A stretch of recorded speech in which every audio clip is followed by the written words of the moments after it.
Spoken Poetry Podcast is back. We are here, Ultra Flat Black, the place for artists. And I brought the artist, Alpha the Musical. Hello. Hi. Hi. I'm going to start with why Alpha the Musical, that whole thing. What does that mean? I love musicals a lot.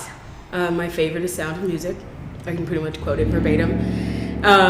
But it was just Alpha for a long time. And then I played at a little bar called the Zodiac. Mm-hmm. And in one of the shows, and a guy walked up to me and told me that my name was revolutionary. He was like, you're going to be the start of something. And he's like, when you're on stage, it's like you have your own musical going on. And then I was just like, oh, Alpha the Musical. That's a really great idea. So... And that does actually fit. And I remember we actually met here. Yeah. It was a Colorado Springs Poetry Slam. Yeah. And you came in, and you were not like the featured artist or anything, but you came in with your guitar, and you started singing, and the crowd just was amazed. It was like, where did this amazing voice, and you played with so much passion, I think is the word. Thank you. And you just wowed everybody. How do you do that? Oh, that's an easy. No. For me, every song is a moment, supposed to be. And so I like every single line of the song to mean something. And so I usually start with a story, and then I write the story out, and then I write a song based off of the story. And then after that, I just kind of focus on bringing the audience into that story.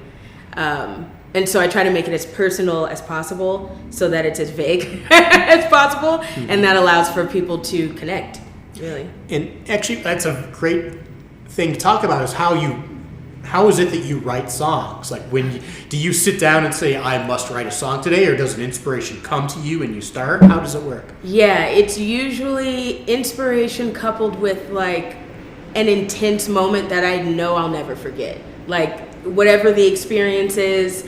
I have a song that I wrote about a really weird event by a liquor store, and me and my brother and my friend just wrote the song while our car was being picked up by a tow truck.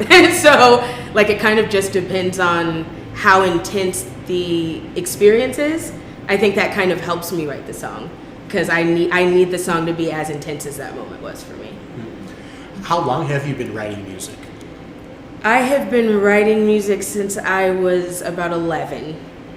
So a few years. Yeah.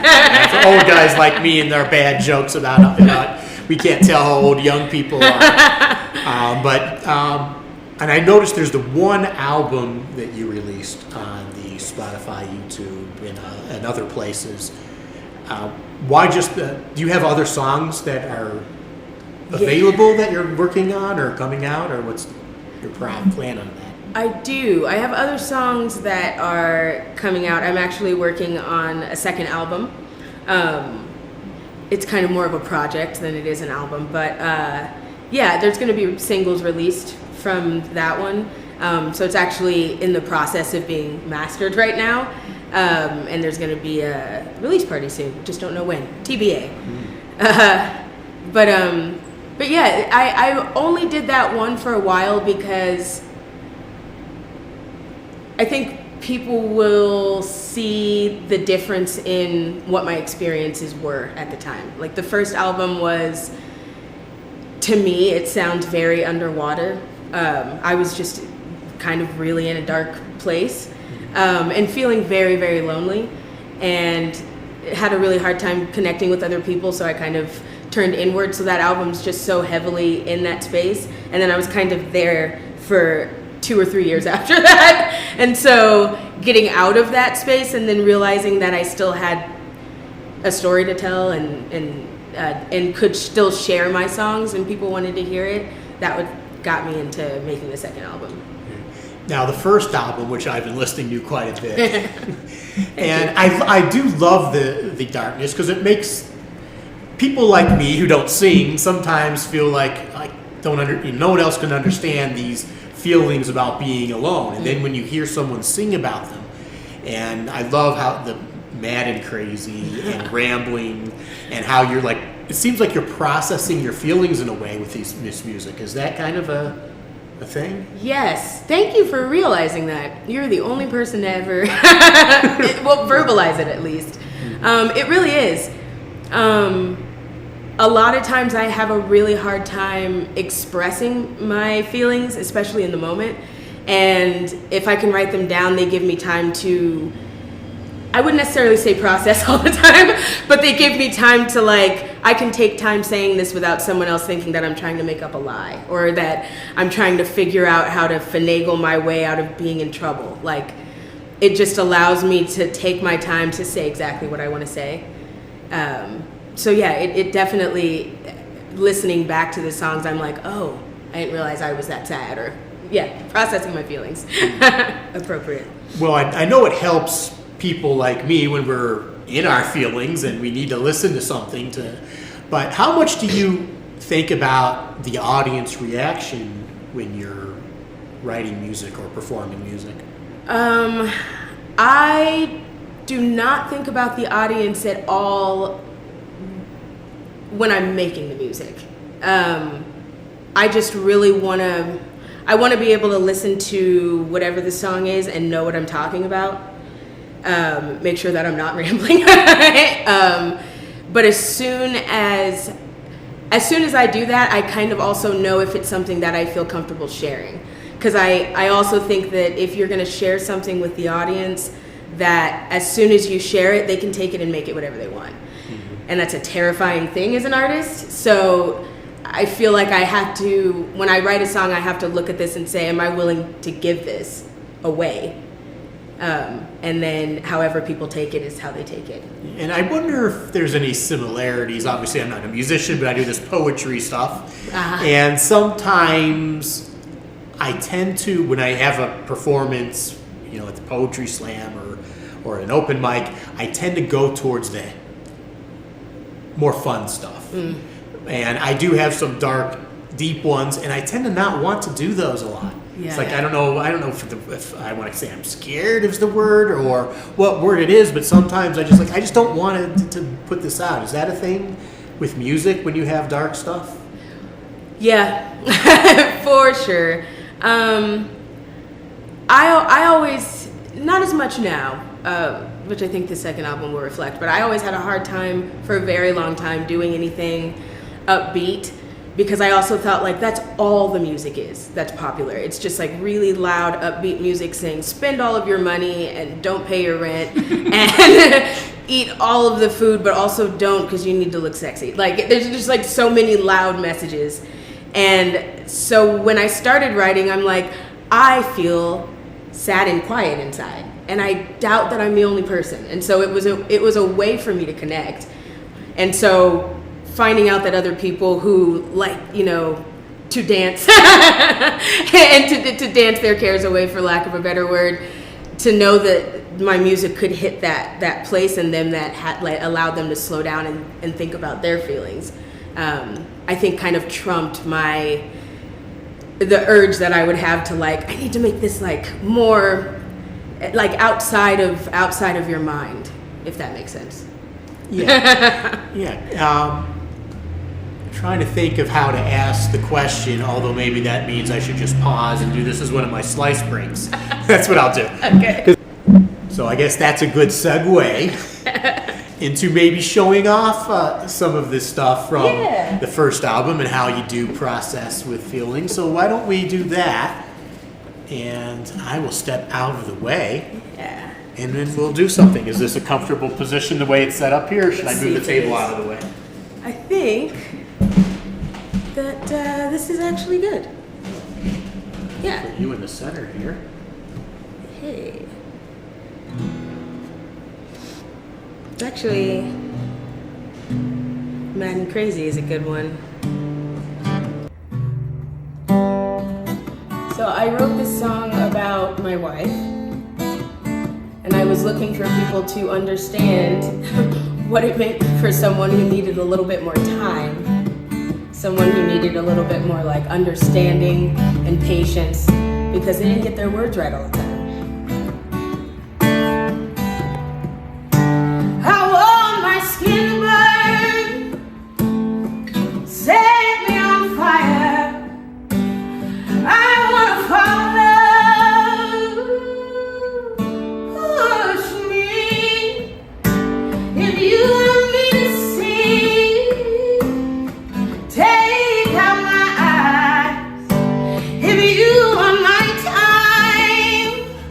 consume me. I need you mad, mad, mad. I need you crazy, crazy, crazy. If you want me around, bother me. If you want me right up, drive me insane. If I need you rough, I'll beat you down. If I want you broken, I'll leave. I need somebody mad, mad, mad.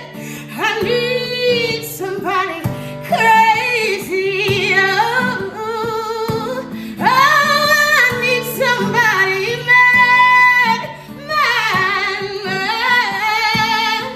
I need somebody crazy. Oh, ooh.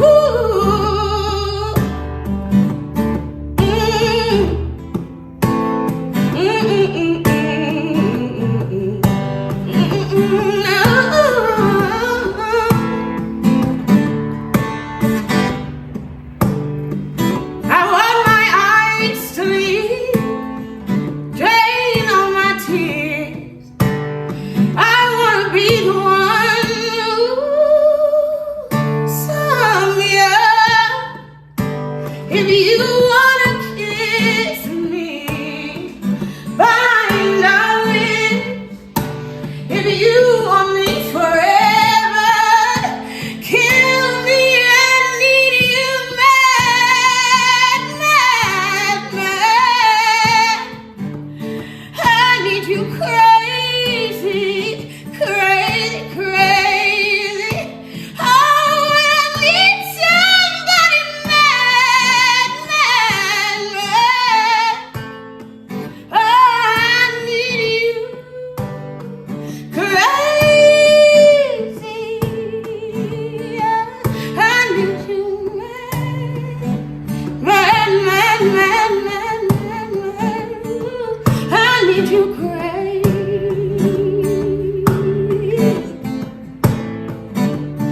I need you mad, mad, mad. I need you crazy. I need you mad, mad, mad.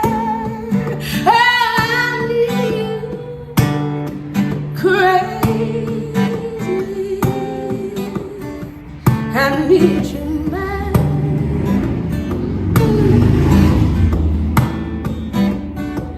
I need you crazy.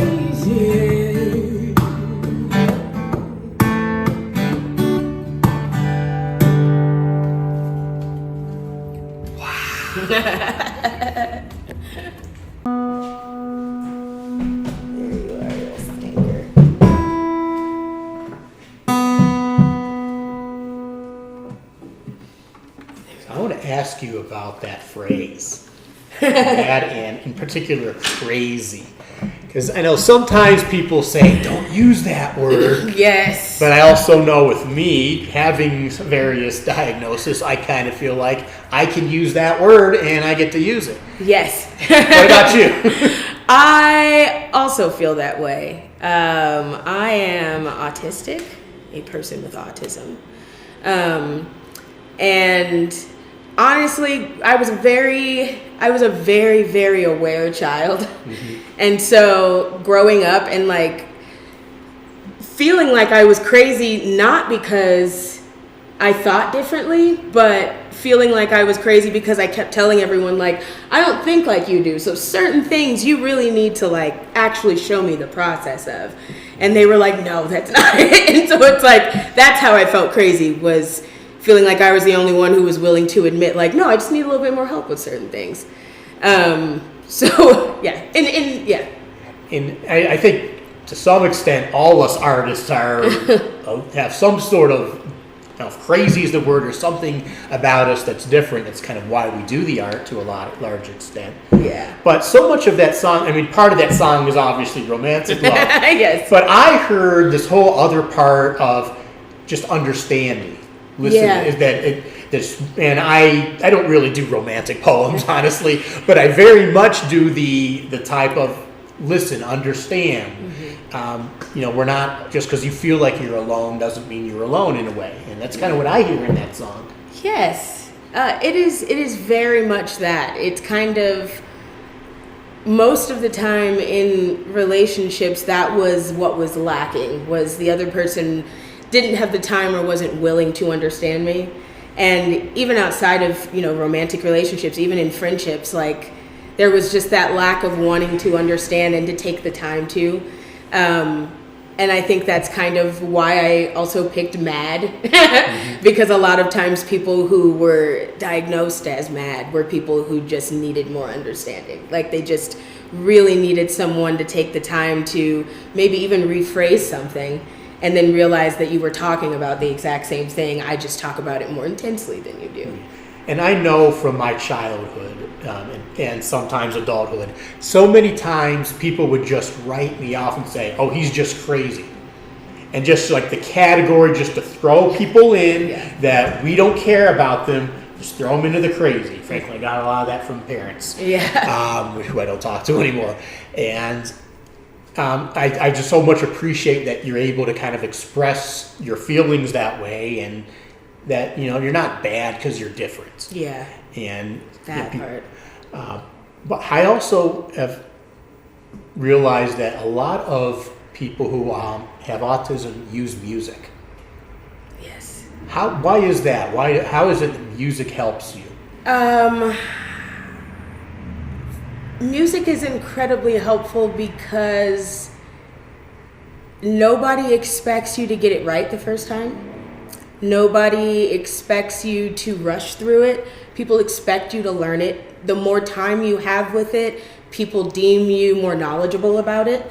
And so it's a world that is focused on honing in on an imagination. It's a world that's focused on honing in on a way to express. And even from observation, you see a lot of people who will listen to music, and if it hits their ear the right way, completely stop listening to the rest of the world and just listen to what that person's saying. And I think a lot of people with autism see someone talking about their feelings and being listened to, and the appearance of them being understood. And so I think it's like, oh, I can talk to you this way. This is how you'll listen to me and understand me. How does that affect your relationships, as far as your personal relationships? How does that work, good or bad? Yeah. I think there have been a lot of people who have taken advantage of me, who've had some kind of inkling that I processed things differently, or realized I got called innocent a lot. And the fact of the matter is that I always knew a lot of stuff. I was very big on kind of bargaining. Like, this is either going to be great or it's going to be bad, but I won't know unless I experience it. And then I won't have any recall as to what this situation is. But even in that, there were people who took advantage, and that sucked. But I saw more pattern with people who were good, and who, if you just told them no, don't do this, they just stopped. And so it was kind of I learned very early how to find those people. So I have very few friends, but they are people who pay very close attention to me, and how I talk about things, and even just the inflection of my voice. There are plenty of times where they will be like, oh yeah, I interrupted because I could tell you were starting to get agitated. Do you find yourself having a lot of people who are friends but not super close, but having a hard time of getting the few people who are really close? Yeah, because it's also our society is not really built on people growing and changing at all. And so when you do, accepting someone for who they're becoming is difficult because people are like, well, where do I fit? They immediately make it about them. They try to insert themselves in that instead of just kind of being like, holy smokes, like you're becoming someone different or growing in a different way, but it's making you a better friend. It's making you more communicative, like those kinds of things. So it's kind of hard to maneuver that with people, and starting to see when they don't know how to communicate with you anymore and don't try. Yeah, I think in different ways I probably experienced something kind of similar. And those people will want to be my best friend when they need something, Yeah. or something's going on, and as soon as that thing is satisfied, they tend to be busy. Yeah. I get a lot of calls from people when they need something, and then when I call them to hang out, they're busy. And that can be really tough. But, Yeah. but you found some good people, it sounds like. I did, yeah. And you have a band, or what's going on with the band? Yes, the band right now is just kind of on a halt from life things. Our drummer is in a wonderful band right now, Moth Season. They're super good. And our lead guitarist is doing a lot of really good work at Friskies, and I'm doing kind of getting my own stuff together with outreach and doing a lot, trying to do more in the city to kind of get a better pulse of where we all are. Mm-hmm. So we're all kind of like, I think, really exploring ourselves and what our goals are, which is really great. And are there going to be some? I know there's nothing booked quite yet, Yes. but are there things they're going to be doing in the future? Yeah, I think in the new year there will be so much more time available for gigging and also us getting together and practicing. Mm-hmm. So I think we're all looking forward to that.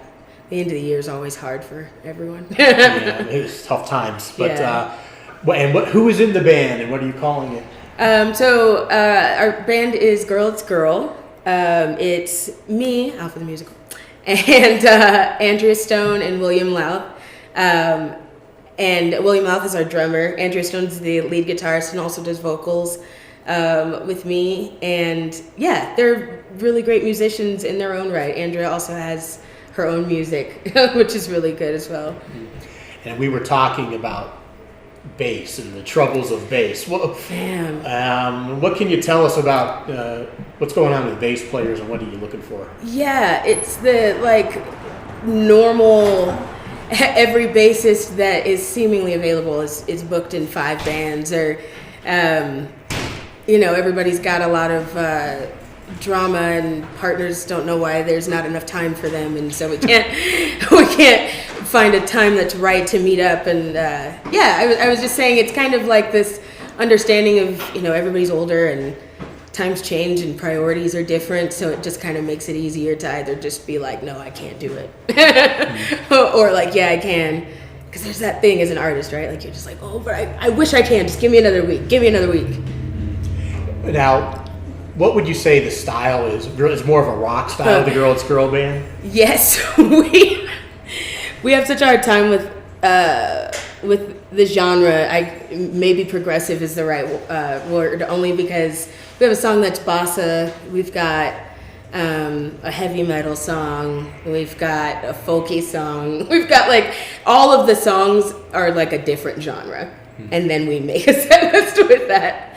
Speaking of genre, yes, is that something that people try to fit you into, and you're trying to? Because frankly, you kind of defy genres. Thank you. Which is you're just great music.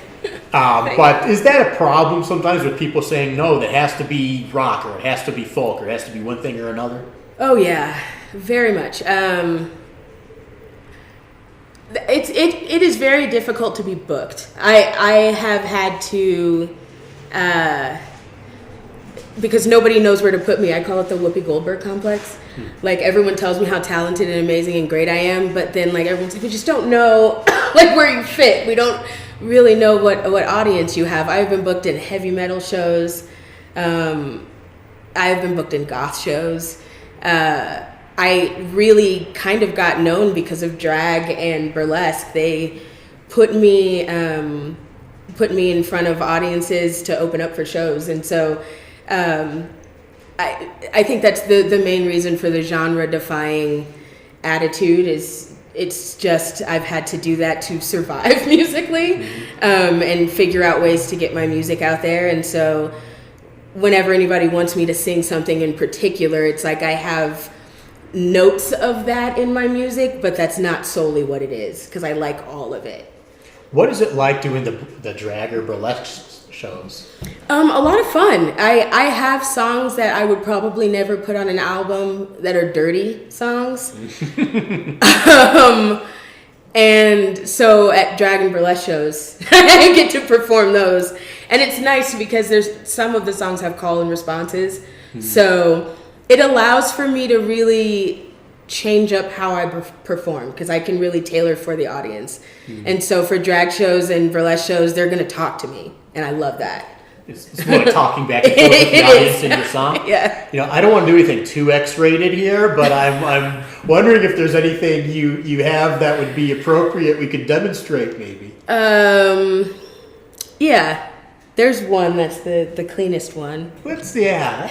We can do that. Should I go here and be the audience and you can yell back and forth with me? Let's do that. Yes.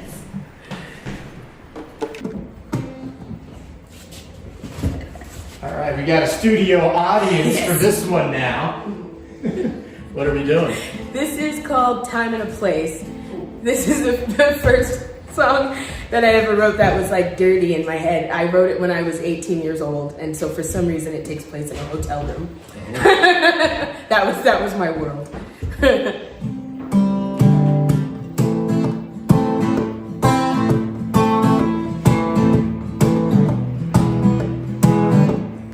In this dark hotel room, in this warm and comfy bed, your body's singing in this still position. I can smell your anxious skin, and baby, it's haunting me.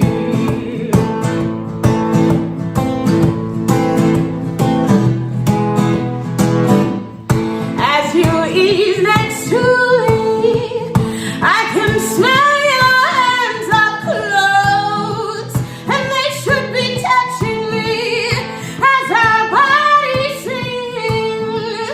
I'm a song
Yay!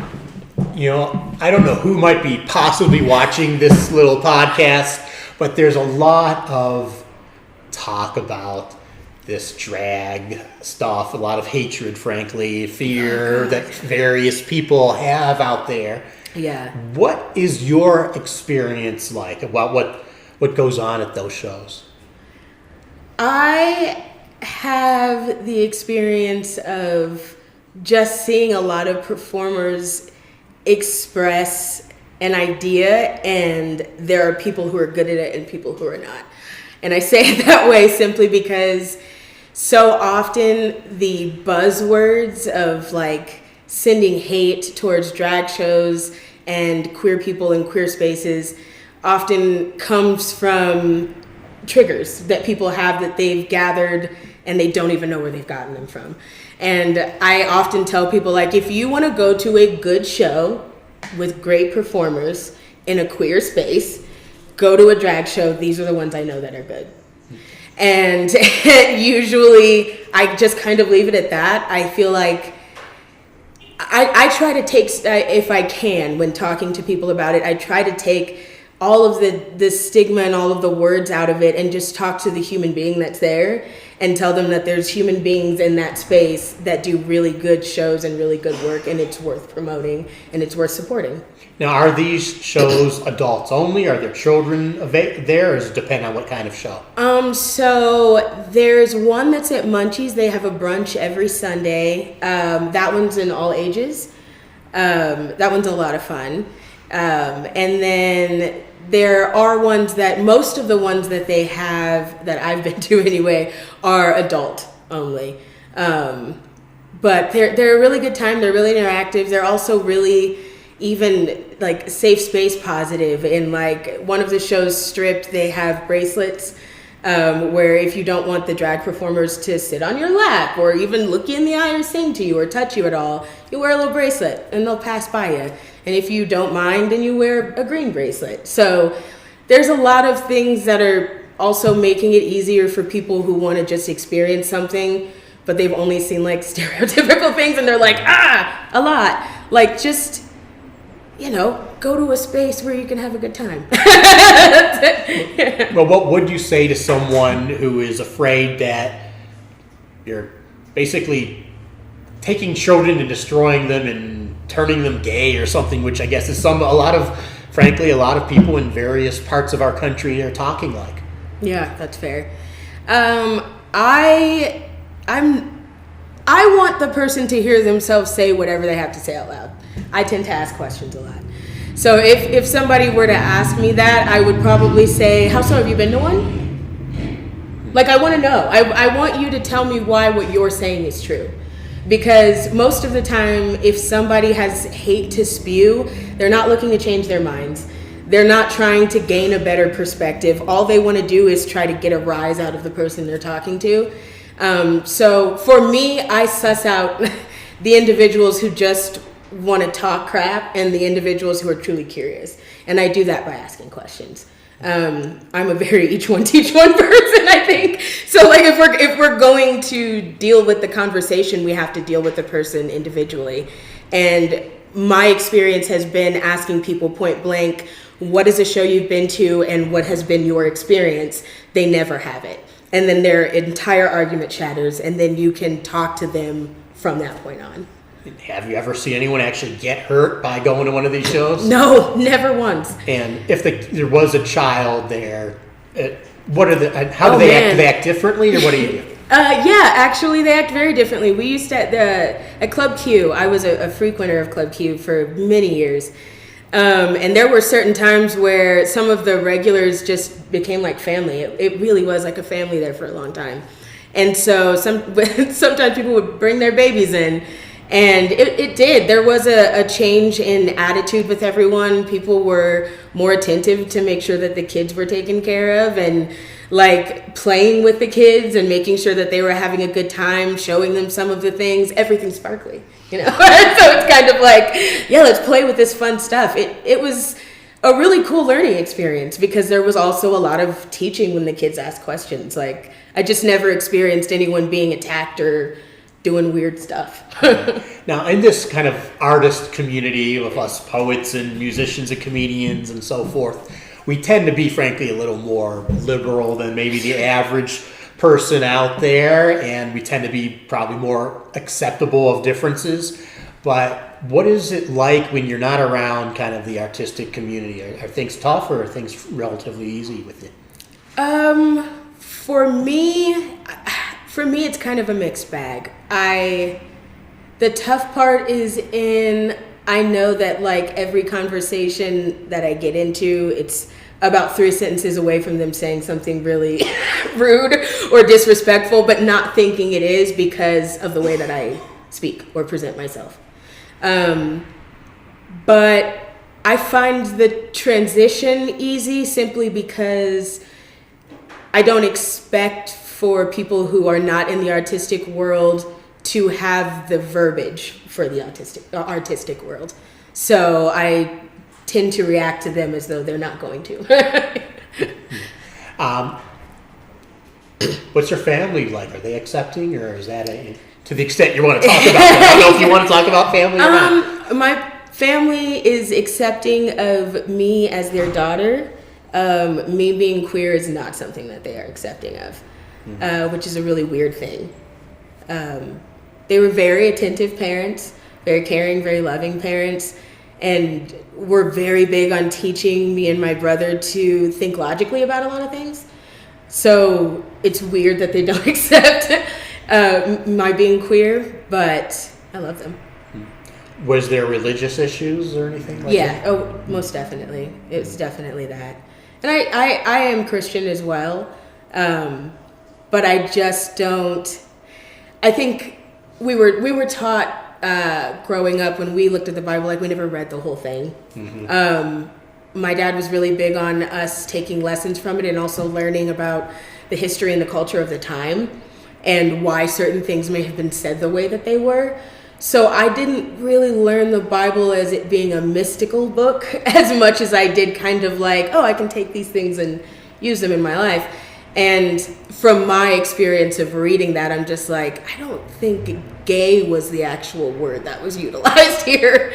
And so there's this whole sect of the religion who still believes that it is. And my family is part of that.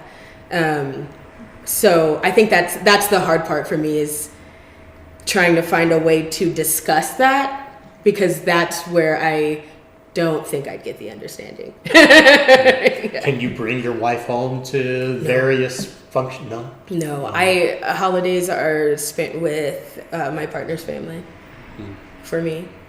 Her family's accepting, it sounds like? Yes, very. So that's a good thing. Yes. Yeah. How much of dealing with that goes into music? You know what? That is something that I either haven't explored, or listening to my music by myself, I haven't been able to pick up on and been like, oh, that's what I was talking about. I don't really talk about it in music because I feel like it's finite. Like, I already know where they stand. I know where I stand. Like, if they were going to change their minds, it would be the result of something that they see lived in my life that makes them go, oh, maybe I need to change my perspective. And at this point, they don't. So it's always been so finite in that way that I was never processing that. So I never wrote about it. Yeah. No. What do you do to process things? Besides writing, I go to therapy. I like to do what's called brain dumps.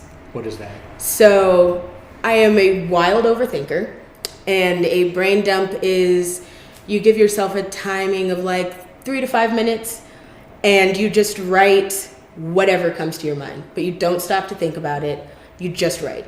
Even if you're just writing, I don't know what I'm writing, this is stupid, this is dumb. If that's what's coming to your mind, that's what you write. And you do that for 3 to 5 minutes, and then afterwards you go back and read it. I didn't think that would work, and I found myself surprised that the timer went off. But going back and reading it, there's just these random words that will present, or sentences where I kind of was like, I didn't even know I thought that about myself. Or like, I didn't even know that I was angry about that. and then I talk about it in therapy. That is a great idea. I've never tried that brain dump, but I certainly am an overthinker. Yeah. I know sometimes I look at my poems and I'll notice certain words I will use over and over from one to another. But the brain dump is a brilliant idea. Yeah. I got to try that. It's So thank you for sharing that. Maybe someone else will pick up on that, and that will be something helpful. Yeah. So you're going to be doing the new album is going to be a little different. I understand. Yes. So what is the differences going to be? So there are going to be, I hate visual album because it's not actually an album. It's going to be put together as a project, but I'm just going to release singles, and it's going to be story mode, as I call it. But just kind of about the hiatus that I kind of took, and then kind of finally getting to the point where I was writing directly about me and admitting that it was about me. Excuse me. More often than not, most of the songs that I would write, I would always tell people, like, yeah, I wrote this about you, or like I'd never really admitted when a song was about me. And so this second step into this story mode is really that. It's songs about me, my experience, and why I think the way that I do. Something you want to show off? Yeah, Let's I'd do love it. to.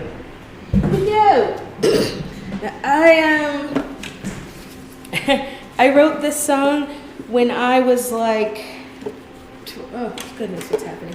I wrote this song when I was about, I think I was 18 when I wrote this, but it's about, what am I doing? There it is. Honestly, looking back at it now, I realize that it was me expressing like, oh, I think you might have autism, but. This song is it's called Robot, Just a Machine, and I actually, looking back now, I think I ended up writing a song where I just explained to myself that I was a person with autism, but I felt very much like everybody was just supposed to do what they were supposed to do, and nobody was supposed to think about anything, and it just kind of felt like that was very robotic. And that was the goal, and it didn't matter how you thought. You were told to forget your ideals and just do what everybody else was doing. And so I wrote this song about how I felt, and it kind of was like a robot becoming sentient.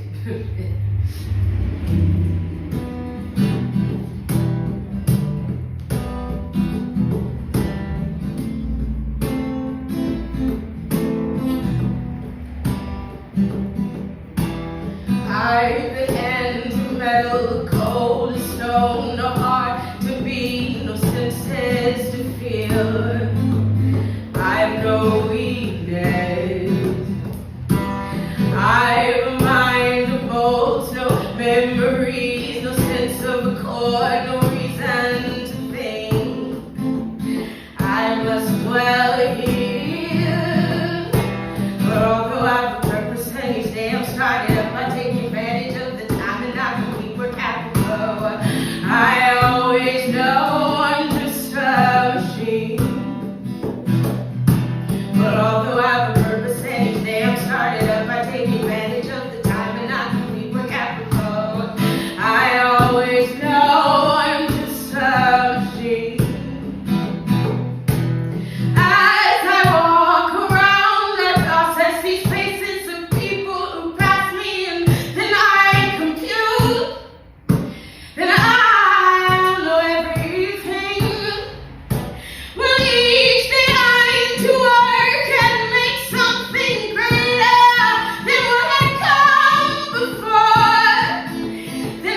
learning that a lot of my musical genius friends also like science or sci-fi, and they like thinking about things. Yes, I do love the movie Iron Giant and also the anime Big O. Do you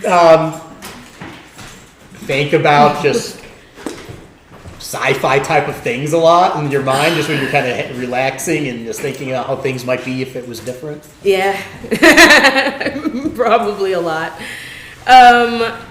Yeah, I do. I don't think super intensely. Just more about, honestly, some of the things that Japan's really good at, like how to utilize space, like how to have one thing that works in multiple ways. Or just like in terms of sci-fi, I really do enjoy just whenever there are other cultures from other dimensions having to find a way to make the way that they think abnormal to us is a feat in itself. and I think both I'm going to mix family and sci-fi. Beautiful. Because so much of some families, and certainly where I came from, and it sounds like maybe a little bit of your background, is you can be family if you are a certain way. You have to fit perfectly. You got to do these things, talk this way, think this way, look this way, and then, and only then, can you be family. It seemed, at least that's kind of my experience, and I think I've know a lot of other people who have similar experiences. And it's nice to kind of think about, well, what is the so-called right way? Is there such a thing? I don't think there is. It's funny that you said that because oddly enough, my family was very big on fostering just how each individual was. If I could get my family to go in and get diagnosed, I wouldn't be surprised if every single member was neurodivergent in my immediate family, just because they were all very process heavy. And so we all kind of got a little bit of space to explore ourselves within the realm of Christianity, like that kind of thing. So to an extent, yes, like as long as it was within that world, we could kind of figure out what we wanted to be. But being an overthinker, then you kind of are like, well, there's a lot of stuff. Yeah, and then I definitely, overthinking is one thing I have a horrible problem of. Yeah. But, I mean, it's so nice that when you find, to me, family is, I say it has nothing to do with biology. No. It's about chemistry. Yeah. And that's one of the reasons why we love coming to Ultra Flat Black. Facts. Because, I mean, I often say it's not just the place. We have beautiful art, we have wonderful people, but to me, Ultra Flat Black is family. Yeah. Where they just accept you, and you don't have to be any certain one way. Yeah. And if you have any doubts, come here on Tuesday night at 8 o'clock. 8 o'clock, open mic. Oh, yes. And of course, the Poetry Slams, first Friday of every month, and other events that will be coming soon. So please check them out on the Instagram, Facebook, and follow them. What else did you want to say about something? Oh, no, I was just going to agree about Ultra. I mean, my first experience here was very wonderful because I liked that I walked in here and I didn't see anything that I saw anywhere else. Like, there's just a different energy of people here who all are expressing themselves differently than the rest of the city, but it's so poignant to hear their different perspectives. There's the word I was looking for. And one nice thing is no matter what kind of show, they're accepting of everyone. Yeah. So if you're not into, let's say, hip-hop, you can go to the hip-hop show, and even if you've never heard a song in your life of hip-hop, they will treat you like family and be nice to you. And you can go to the comedy show or the rock show or whatever. People are just so nice here. Yeah. You get a legit chance to be heard. It's wonderful. Yeah, and speaking of how nice it is here, I should probably talk a little bit about the arts. Yes. And we have super bartender, manager. What title should I give you? You have what are we going to give you for I titles? am the bartender of many hats. I do all the things here at UFP. I'm Tony. As you guys know, I'm pretty much on every single one of your podcasts. I like popped in for 2 seconds. I love it. I'm just like, oh hey, it's me. So over here we have Tales from the Hood. I forget the artist name, but they're incredible. You want to do a little panorama? Oh yeah, I should do the panorama here. Over here we have Tales from the Hood. Right over here we're gonna have the movie Get Out. This art over here is from Maniac Art Designs. This cool TV installation that's like probably from before I was born. Yeah, is the TV here? I've had Poltergeist flash. Is that what that's for? Yes, and then over here we have Candyman. This is supposed to be Candyman's daughter. There's I think there's 2 of these from the original Candyman, and 1 is from the newer Candyman by what's his name? Jordan Peele. Yeah, Jordan Peele. Thank you. Try to get this without the reflection. And LeVay Reed did these ones, and actually these ones are incredible because they're all done with colored pencil and charcoal. So all that super intense detail is all done with colored pencil. This is not paint. This is No, that's charcoal and colored pencil. Wow, that's amazing. Yeah. Yeah. Come check us out. We got the second best art gallery in Colorado Springs.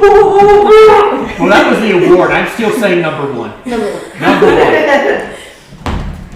Your shirt has a nice little phrase. Yes. Self-care. Yes. Does that mean something? It does. What does that mean? I interpret it as just caring enough about yourself to take care of yourself. So for me, that looks like doing things already that I do because it's kind of hard to take a step out of that. But just with intention. I love the process of shaving my head. So I light a candle. I listen to like really soothing music. Instead of rushing myself, I pick a time that I can shave my head where I'm not doing anything. And I take as long as I need. And so that just allows me to really I put time into me. So it's easy for me to give that out to other people because I'm already taken care of.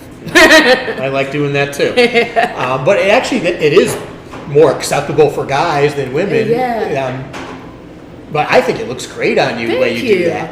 Yeah, I haven't really, I think because I take probably that approach to it, I haven't really had too many odd responses to it. Most of the time I find that guys are kind of like, we got the same do. That and then what razor do you use? Those are the things that I get. So it ends up making conversation more than anything else. It's kind of nice. And speaking of who you are, we talked about the musical, but Yes. Where did the name Alpha come from? My parents. That is my biological name. Biological name. That's not how names work. But yeah, that was the name that my parents gave me. I hated it growing up. For some reason, I wanted my name to be Crystal. But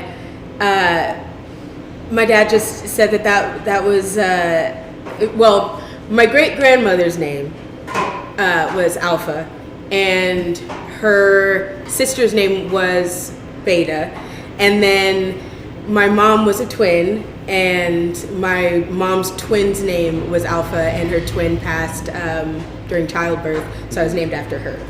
And I was the first child. That's all. That's my dad was like, you were also first. It actually fits great for you, especially being with the singing and guitar and with you in the front of the band. That it's perfect. Thank you. So, speaking of perfect, there was something we were thinking of closing out on here. For the day. Yeah. I mean, I could do Alpha the musical actually. It's a cappella. I love that one. Yes, that one's fun. Yeah, why don't we do that? As we are closing out the show with Alpha the musical, you have a song, a self-titled song, a little a cappella. Yes. And what is this about? So Alpha the musical is about a intense to me experience, but just the experience of talking to people and realizing that they're losing interest in what you're saying, and before you know it, you've noticed everyone's shoes are no longer facing you, and everyone's talking to other people, and then you're just standing around a bunch of people, but nobody is actually acknowledging you at all.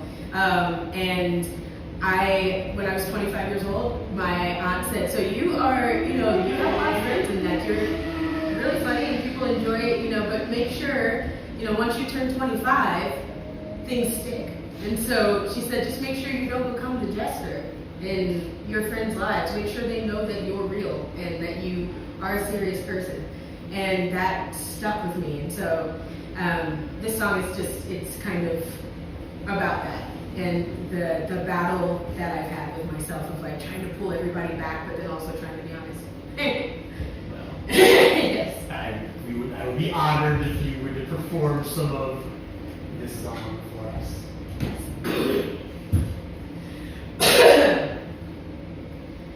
If it's true all the world's a stage, then I must be its jester. Put on earth to make you laugh and distract all life's hecklers. You watch me hit my brain and hilariously bring you down. You watch my great escape as I portray a clown. Why did the chicken cross the road? Laugh, laugh, laugh. How much wood could a woodchuck chop? Laugh, laugh, laugh. I've never seen a smile fall so sweetly. Too sad, too sad. I've never seen a heart break so sweetly. Too sad, too sad. I guess it's just that dumb luck grind. Hurry back, hurry back. Further proof I've lost my mind. Hurry back, hurry back. Our crimson sunny voices laugh, laugh, laugh. I could bust a dead too loud. Laugh, laugh, laugh. I've never seen the sunshine so dimly. Too sad, too sad. I've never felt pain so intensely. Too mad, too mad. I guess it's 'cause my dad's a pastor. Hurry back, hurry back. 'Cause now it's only freaks I'm after. Hurry back, hurry back. If it's true all the world's a stage, then I must be its jester. Put on earth to make you laugh and distract all life's hecklers. You watch me hit my brain and hilariously bring you down. You watch my great escape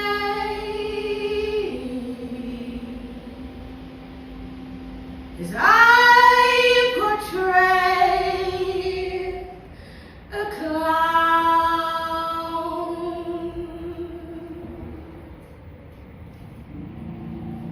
breathtaking. It's going to take me a while to get out of that. But that was so wonderful, and this was a wonderful discussion. Thank you so much for having me. Well, thank you for coming on and sharing both your music and your life and so much of this. I think this might help some people because these are some very good tips. And I know that brain dump thing is something I'm definitely going to be trying myself.